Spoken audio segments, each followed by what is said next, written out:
Boa noite a todos. Vamos começar o nosso encontro e a gente vai falar hoje um pouquinho sobre um tema bastante complexo da área médica, da área da saúde, mas vamos falar um pouquinho mais da onde nós falamos, né, do nosso lugar de fala, que é a medicina. E nós intitulamos essa explanação de hoje entre cuidar e se cuidar, o suicídio em acadêmicos e profissionais da saúde. A nossa intenção aqui foi fazer uma revisão, usando base de dados Cielo, Medline, sobre artigos que versavam sobre essa temática, sobre o suicídio em acadêmicos e profissionais da saúde. Tivemos aqui na nossa região, nós vivemos no Paraná, alguns casos de suicídios entre acadêmicos e profissionais de saúde, e nós resolvemos então fazer essa revisão sistemática sobre o assunto, o cuidar e se cuidar. Inicialmente, o suicídio ele é considerado um problema de saúde pública pela Organização Mundial da Saúde. Está entre as 10 principais causas de morte na maioria dos países e na segunda ou terceira posição na população entre 15 e 34 anos de idade. Ainda de acordo com a Organização Mundial de Saúde, nos últimos 45 anos, a taxa de mortalidade por suicídio aumentou 60%, o que não deixa de ser um paradoxo, posto que, teoricamente, nos últimos 45 anos é o período de maior desenvolvimento socioeconômico da história da humanidade. Aumento de expectativa de vida, aumento de riquezas, embora não para todos, mas houve um aumento, diminuição do número de guerras, etc., e, mesmo assim, nós estamos tendo um aumento da taxa de suicídio. E vemos aqui que não é uma exclusividade da área médica. Então, por que falar sobre isso na área médica e de acadêmicos de medicina? Nós vamos falar sobre isso porque é extremamente importante que tenhamos conhecimento e que possamos entender a gravidade do processo dentro da nossa profissão. Dentro da nossa profissão, o índice de suicídio, ele, infelizmente, é muito maior do que a comunidade em geral. Nós veremos isso mais para frente. Então, no Brasil, nos últimos 25 anos, não diferente do restante do mundo, a taxa de mortalidade por suicídio em jovens e adolescentes aumentou cerca de 30%. Em 2015, o Brasil registrou para mais de 8.500 mortes por suicídio, colocando o nosso país entre os 10 países com mais altas taxas de suicídio no mundo todo. Com relação ao comportamento suicida, eles podem ser classificados em 3 categorias. Nós podemos ter a ideação suicida, a tentativa de suicídio e o suicídio consumado. É extremamente importante, nós veremos mais para frente, atenção com a ideação suicida, né, com a manifestação da ideação suicida, muito antes da tentativa ou da consumação, que aí é tarde demais para que possamos intervir. A ideação não é apenas uma ideação quando perguntado, mas com manifestações que muitas vezes são levadas sem a devida consideração, como no momento de raiva, quando era melhor estar morto, ou era melhor morrer, ou eu penso que morrer seria uma solução. As manifestações de ideação suicida são extremamente importantes e devem ser levadas com toda a seriedade que o caso demanda. Frente a tal contexto sobre o tema, a gente tem visto e tem se destacado um aumento na taxa de suicídio em médicos, que é confirmadamente mais elevada do que a população em geral. Então, se temos uma elevação nos últimos 60 anos, como a OMS diz, da taxa de suicídio da população em geral, entre os médicos e acadêmicos de medicina, essa taxa aumenta ainda mais. O suicídio e ideações suicidas em estudantes de medicina e médicos.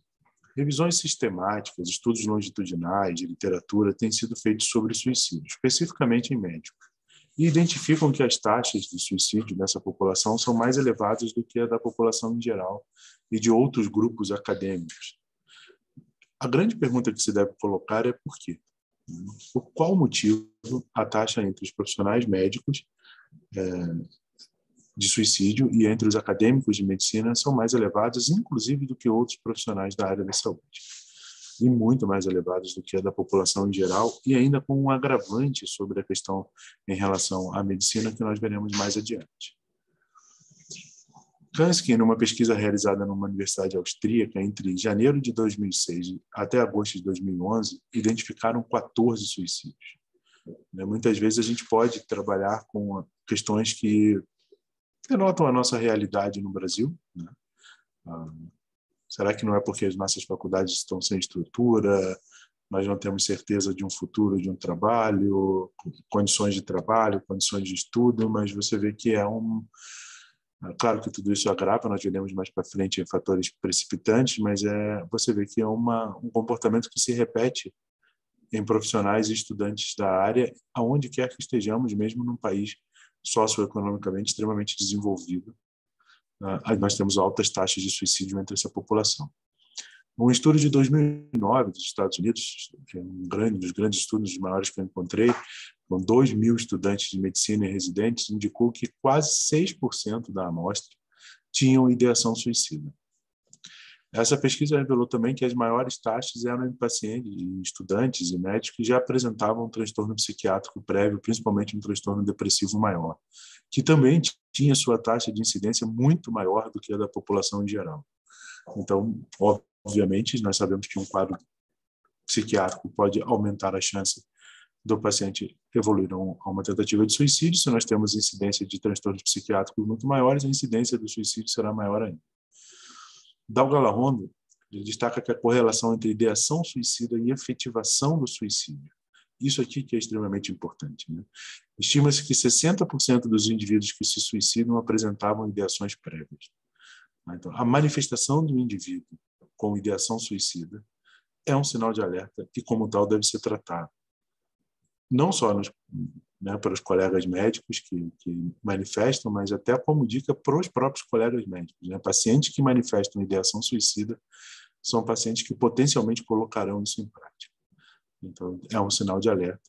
E é um sinal de alerta para todos nós, quando ouvimos de colegas, quando ouvimos de acadêmicos, quando ouvimos expressões do tipo era melhor estar morto, eu não aguento mais isso, a morte seria uma solução. E, às vezes, os subterfúgios que nós usamos na linguagem para não manifestar diretamente a ideação suicida.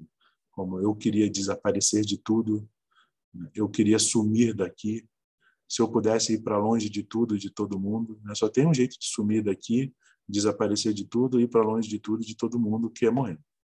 Então, às vezes nós utilizamos a linguagem ou a falta da linguagem para tentar mascarar aquilo que realmente estamos querendo falar. Então, a manifestação da ideação suicida é um sinal de extremo alerta e que nós todos devemos ficar atentos no convívio do dia a dia. É claro que existem fatores que influenciam os comportamentos suicidas. Todos os trabalhos pontuaram isso, que não foi reconhecido apenas um fator específico que justifique tais taxas, mas possivelmente uma junção de aspectos pessoais e ambientais. Que tipos de aspectos pessoais e ambientais? Transtornos psiquiátricos, como nós já relatamos anteriormente, como depressão, abuso de substâncias, fatores externos, como questões relacionadas às condições de trabalho, pressão psicológica, alta carga de trabalho. Nós estamos citando aqui vários fatores que contribuem para o aparecimento do suicídio, e todos eles, obviamente, ligados não só à área médica, mas muito ligados à área médica. Então, talvez fosse uma das questões que já explicaria para a gente por que a alta incidência dentre esses profissionais e alunos. Muitos, como nós vimos em trabalhos anteriores, já têm transtornos psiquiátricos. O acesso às substâncias é muito mais fácil, não só para a dependência, quanto para o próprio cometer o suicídio. Nós trabalhamos com as substâncias, então nós temos acesso a elas de uma maneira muito mais fácil, vamos dizer assim. Fatores externos, como condições de trabalho, pressão psicológica, alta carga de trabalho, noite sem dormir, plantão, tudo isso aumenta a incidência e a taxa de suicídio entre profissionais médicos e alunos de medicina.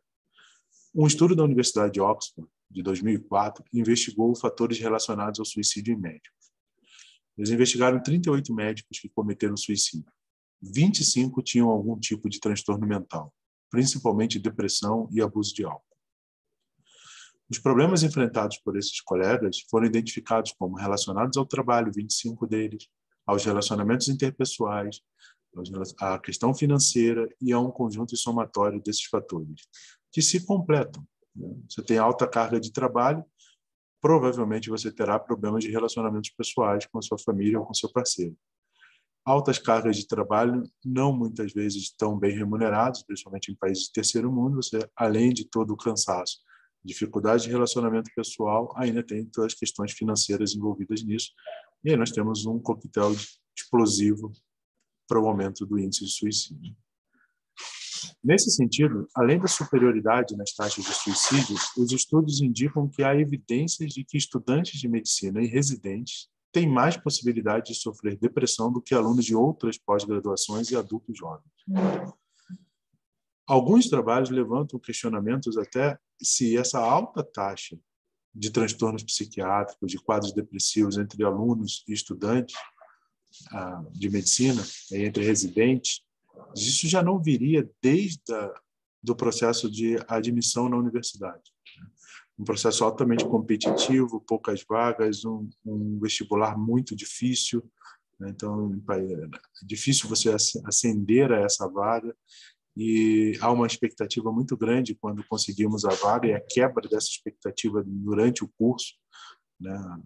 A quebra daquilo que tínhamos idealizado para o curso, depois de tanto esforço para lá chegar, porque se você, não é o nosso tema, mas se você for a outros temas, a outros trabalhos que mostram também que o nível de desistência entre alunos de medicina e residentes é o menor de todos os cursos. Se nós temos o maior índice de depressão, alterações psiquiátricas e suicídio, por que é o menor índice de desistência? Talvez porque o esforço para chegar é tão grande que até há uma questão de culpa quando a gente abre mão da escolha da profissão, mesmo que em alguns momentos estejamos tão decepcionados e sem condições de manter a nossa escolha. E nesse meio todo, a escola médica ela é reconhecida por inúmeras pesquisas como desencadeadora de estresse. Todas elas foram bastante congruentes em afirmar que a própria escola médica é um fator desencadeante. E uma influência negativa no bem-estar físico e psicológico. Isso é uma coisa absurda. Nós estamos falando de uma escola médica, né? Nós estamos falando de uma escola que está treinando pessoas para cuidarem de alguém, e reconhecidamente essa escola é responsável por desencadear estresse e ter uma influência negativa no bem-estar físico e psicológico de quem vai cuidar de alguém. Isso é um paradoxo absurdamente grande.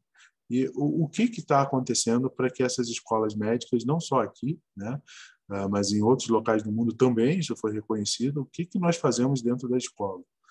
Eu costumo dizer que a medicina não está alijada da sociedade, né? Então, o que nós fazemos com a nossa sociedade, mas principalmente dentro da nossa escola médica?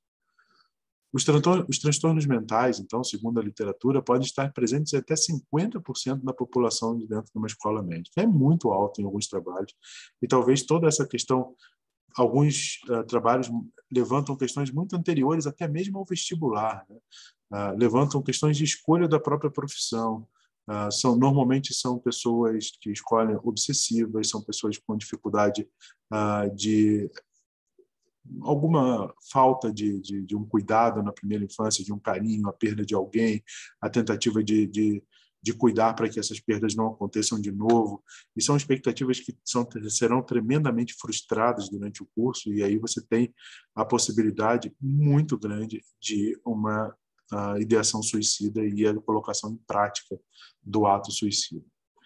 Os transtornos psiquiátricos, então, do espectro da ansiedade, esses, então, são extremamente frequentes. Existe um estudo realizado no Brasil, diversos períodos, em diversas escolas médicas, eles estudaram 603 estudantes, ou seja, um N bastante relevante, demonstrou que 20% da amostra apresentavam um alto grau de ansiedade.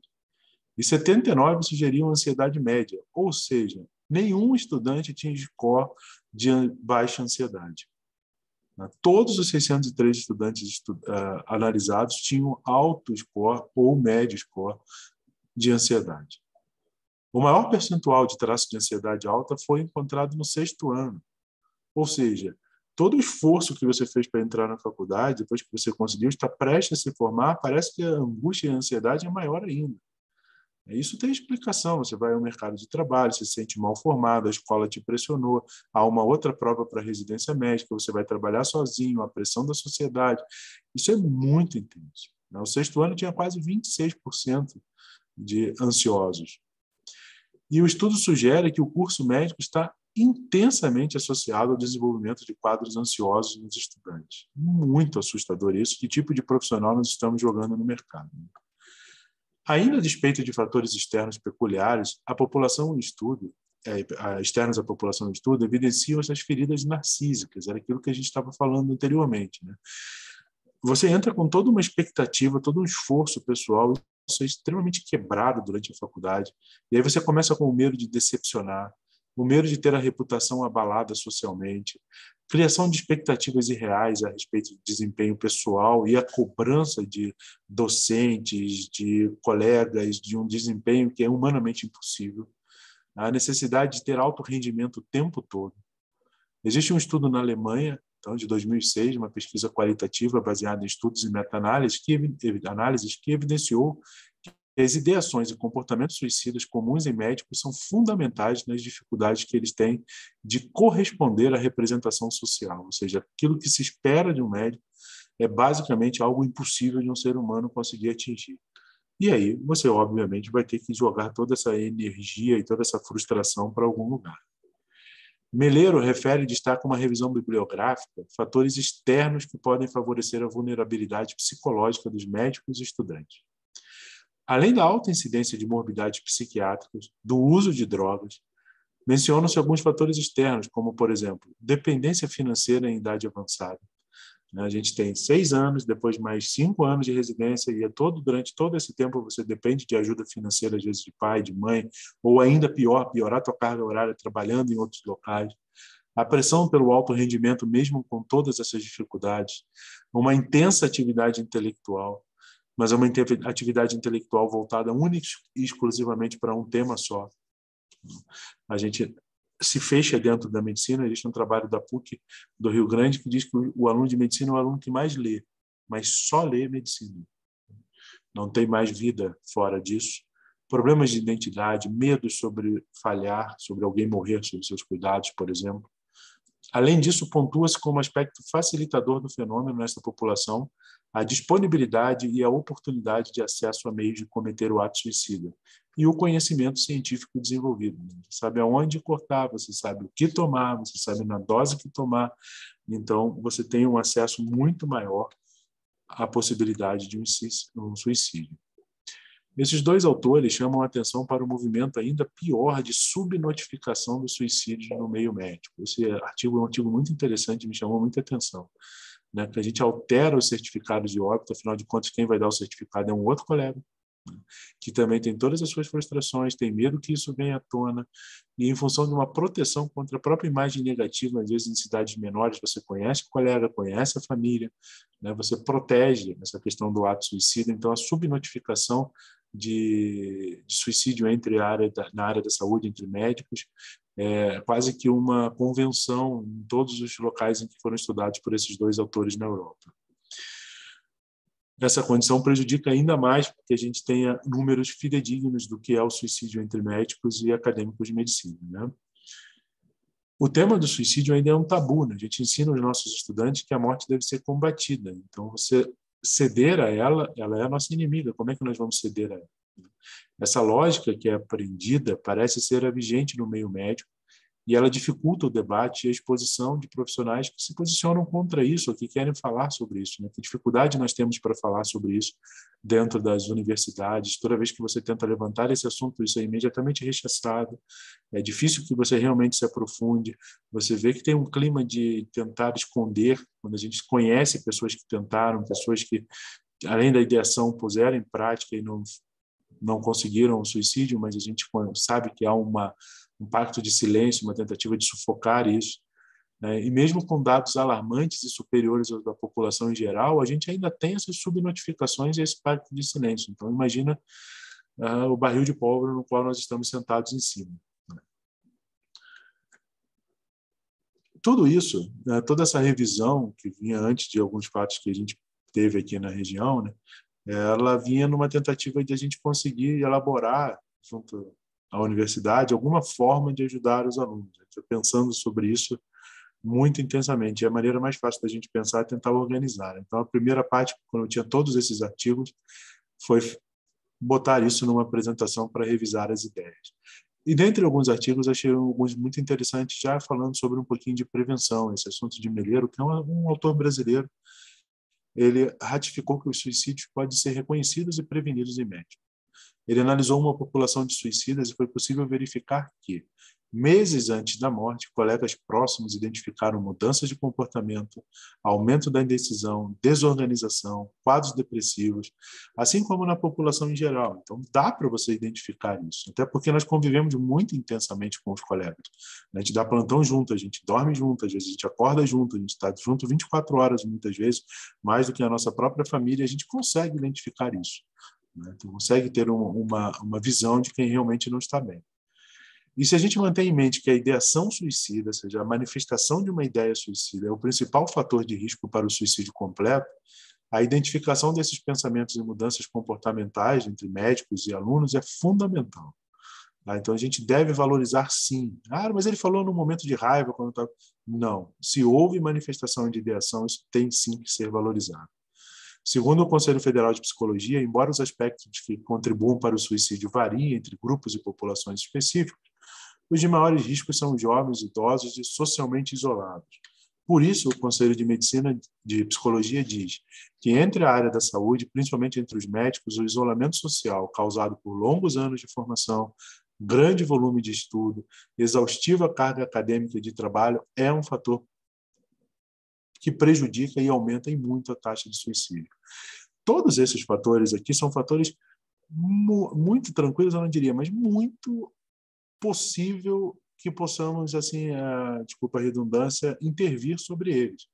Né? Isolamento social, você criar grupos de interação, o longo ano de formação a gente não vai poder mudar, mas o grande volume de estudo, todo mundo que passar por uma faculdade médica com certeza passará por disciplinas que você se perguntará seriamente se aquilo ali era necessário estar dentro da tua carga de estudo, da tua grade curricular, e se a gente realmente tem necessidade de todo aquele estágio, tudo aquilo que está sendo feito. Isso é possível intervir, é possível que a gente comece a tentar mudar, mas eu, na minha opinião, só mudará ou começará a mudar quando nós começarmos a falar sobre isso. Então, concluindo, de uma forma geral, as pesquisas indicam que as taxas de suicídio nos médicos e acadêmicos são maiores do que as da população em geral e de outros grupos acadêmicos, e enumeram fatores que justificam esses dados. Incidência de transtornos psiquiátricos, depressão, transtornos de ansiedade, abuso de álcool e substâncias, fácil acesso a drogas, a meios para cometer o suicídio, conhecimento científico para isso. Né? Além disso, a imagem social de equilíbrio e de apoio dificulta a solicitação de ajuda. Né? O médico ele sempre tem uma imagem de que ele é o pilar de ajuda e que ele não pode pedir ajuda para ninguém. Né? Nós estamos aqui para ajudar, é verdade, mas a gente também é ser humano. Né? E isso impede a identificação de transtornos e o auxílio em relação às insatisfações com a própria vida e aumenta o índice de ideação suicida nessa população. A prevenção do suicídio é possível. Os estudos sobre ideação suicida em médicos e estudantes de medicina ajudam a elucidar as causas. As formas de intervenção vão consistir em diagnóstico e tratamento dos transtornos psicológicos e psiquiátricos comuns nessa população e uma mudança no processo de formação médica. A gente precisa rediscutir a nossa formação, a nossa graduação, que passe a valorizar muito mais habilidades sociais e emocionais, a fim de contribuir com o bem-estar do profissional. O conhecimento técnico é fundamental, mas quem tem aula comigo sabe que eu sempre sinto o Abel Salazar, um médico português, que diz que quem só sabe medicina, nem medicina sabe. E a gente precisa começar a valorizar a formação humana do médico como ser humano para que ele possa ter melhoras das suas condições de saúde. Então, essa era uma organização do meu pensamento. Né? É um passo, né? Eu sei que você está aí, a gente não divulgou muito mesmo porque eu queria conversar contigo. A Manu veio também, né, Manu? Porque eu acho que está na hora da gente começar a organizar e tentar mover dentro da nossa universidade um pequeno movimentozinho, que seja nós, 2, 3, daqui a pouco 4, né? E a gente precisa dar um passo, porque as coisas não estão bem. as coisas não estão legais, sabe? É assustador que toda semana você escute que ou houve uma consumação ou alguém tentou um suicídio dentro de uma escola médica numa região tão pequena como é a nossa, numa região economicamente das mais desenvolvidas do país, pessoas com estrutura social adequadas, isso, alguma coisa está muito errada. E a gente precisa falar sobre isso. E é um Então, agravamento sério da pandemia, né, professor? Porque hoje a gente sabe que eu tive Covid 2 vezes e eu comecei a tomar antidepressivo depois da segunda infecção. Que eu sim, fiz um quadro depressivo muito importante, muito esquisito, assim, que eu já tinha tido episódios de ideação suicida e me peguei nessa situação de novo. E, assim, tudo bem, eu tenho um tratamento psicológico já de longo prazo, já tenho autoconhecimento, já sei que sou insuficiente, não sou autossuficiente, né? E como isso me pegou, assim, falar, não, preciso de remédio. Mas eu sou professora de yoga, eu medito todo dia, e aí tudo isso vai agravando, sabe? E, sim. cara, eu não sou uma super mulher. Eu acho que a gente podia, inclusive, propor uma roda de leitura, um clube de leitura. E É eu ia legal. propor que a gente lesse primeiro O Imperador de Todos os Males, que foi um Uhum, livro que me ajudou a entender como foi que nós chegamos nessa medicina doente. uhum, Onde é que foi parar aquele médico que era o amigo da família, a pessoa que sentava na beira da cama, que era confidente, que era uma parte acolhida e acolhedora, né? Que era um ser humano como eu, mas que sabia um pouco mais de saúde que eu. Como que nós chegamos nessa profissão que tem que fazer 36, 48 horas de plantão, que tem que fazer uma carga horária exaustiva na faculdade, que tem que ser o melhor em tudo, que tem que tirar as melhores notas? Como foi que nós chegamos nesse lugar? E a partir disso, eu acho que a gente pode tomar algumas medidas em nós mesmos. Eu mesmo falei para mim, cara, eu não quero ser essa profissional. Não quero. Decidi, não vou fazer residência. Hoje a minha decisão é, não vou fazer residência. Por quê? Porque não é algo que me signifique o que eu quero da medicina. A medicina que eu acredito não precisa de uma residência. Então, assim, como isso é mal visto a alguns olhos, como isso é pejorativo a alguns olhos e por quê? Né? Por que a gente se julga tanto? E como que essa construção antropológica e cultural da função social do médico tem um peso absurdo sobre a gente. E isso não é algo consciente. É um produto cultural que a gente simplesmente reproduz, é automático. E eu acho que seria uma forma de a gente promover um diálogo sobre suicídio sem começar da ponta, sem começar do final, embasando essa discussão desde um caminho um pouquinho antes, sabe? Porque Suzana, tenho medo de falar de suicídio, uhum. porque ao meu redor existem muitas e muitas tentativas. E essas tentativas, se o assunto vem à tona, podem se tornar gatilhos. Então, eu evito abordar dessa forma. Eu gosto de falar do quanto a gente está sobrecarregado e o que nós podemos fazer para melhorar. Né? Vamos tratar as nossas causas, vamos trabalhar um pouquinho antes. E eu acho que esse clube de leitura seria uma ideia. Agora, eu pensei nisso te ouvindo falar. Você estava abordando ali os artigos e eu fui acompanhando a tua organização e fui me organizando também. Eu acho que seria uma proposta muito legal. É um livro super fácil, super acessível, Eu já li, é bem interessante. mas ele é muito gostoso. Dá para a gente dividir ele em partes, né? Discute um Sim, capítulo no encontro, discute um capítulo no outro encontro e a gente vai. Eu sim, acho que é uma forma de construir uma rede de apoio, porque é isso que a sim, gente não tem. sim. Não, e até acabar com esse isolamento social, né? Você encontra outras pessoas que às vezes têm o mesmo interesse, mas a faculdade te toma tanto tempo, tanta coisa, que às vezes você nem ouve o colega que está do teu lado, né? Essa questão de a gente falar nós somos insuficientes, bom, filosoficamente, o ser humano, se existe alguém insuficiente no mundo, é o ser humano. A gente demora 12 anos para conseguir se alimentar sozinho, né? Então, assim, a gente precisa sempre de alguém ao nosso lado, assim. E eu acho que, como eu disse, a medicina não está alijada da sociedade, né? A gente está dentro dessa sociedade que faz isso, né? Ela te é competitivo o tempo todo, é o tempo e a gente mais ainda, né? Não sei em que momento a gente se transformou nisso, né? Realmente é uma pergunta bem interessante porque eu não me lembro o nome da antropóloga que eu li uma vez que ela falou que a história da medicina começa quando alguém encontrou a primeira pessoa com um osso consolidado, né? Essa pessoa não foi deixada para morrer, né? Em que momento a gente virou um mundo de competição, né? Eu gosto muito de música e eu gosto muito do Los Hermanos, assim, e eu acho fantástico uma frase que eles têm, que eu não quero mais ser um vencedor, assim, eu não quero mais mais isso. E a gente precisa dizer, não, olha, não dá mais, não pode continuar assim. A gente não pode passar toda semana ouvindo que um aluno meu, eu não aguento mais isso, ouvi um aluno meu tentou suicídio, alguém não está legal, alguém está te ligando dizendo que não está bem, sabe? Toda semana, não passa uma semana que não seja isso. Então, é muito assustador. A gente realmente precisa começar a se mexer quanto a isso, né? E eu acho uma ótima ideia, assim, vamos organizar isso. A gente marca um horário com calma, a gente divulga, pergunta quem tem interesse. Eu tenho livros ali, né? A gente pode tirar cópia, emprestar para quem não quiser, divide um pouco, né? Para não ficar pesado, porque a gente tem muitas coisas mesmo para fazer. Mas é uma ótima ideia. Eu vou te mandar depois de mensagem para a gente continuar conversando sobre isso, para a gente começar a fazer alguns encontros para tentar melhorar isso, tá? Obrigado por me ouvirem. Eu precisava organizar minhas ideias, né? Depois eu te mando um e-mail com calma, Manuzinha, também. Um beijão para você. Até a próxima, então. Tá? Até Até o logo. café semana que vem. Você me deve um cafezinho. Ah, sim, semana que vem a gente tenta para conversar, então. Tá bom? Então, Beijão. beijo. Tchau, gente. Tchau.